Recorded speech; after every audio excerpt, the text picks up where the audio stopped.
ও সেটা ভাঙা মুস্তান ভাই গেছে আমাকে এলাকাতে সে 5 প্যাকেট গোয়াল বিড়ি চুরি হয়ে গেছে। সাটা ভাঙা মাস্তান থাকতে আমি আমার এলাকার থেকে গোয়ালবাড়ি চুরি এ তো মানতে পারলাম না। এ যা এখনই ধরে নিয়ে যা। ভাই ঠিক আছে, এক্ষুনি ধরে নিয়ে আসতেছি।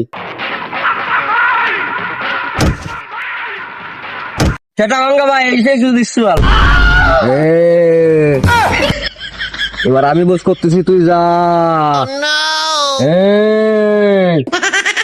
তোর এত বড় সাহস আমার এলাকা থেকে গোপালবাড়ি চুরি করি, এ আমি অতি দেব না। ভাই আপনার সাথে আমার একটু একান্তিক কথা আছে। এ এ আমার একান্ত বিশ্বাস তো পার্টনার, এরে থুয়ে আমি কোনো কাজ করি না। যা কবি দুজনের সামনে কবি, দুজন মানে একজন। ভাই 5 প্যাকেট। এ থাম, এ তুই একটু ওই সাইডে যা, বিষয়টা আমি দেখতেছি।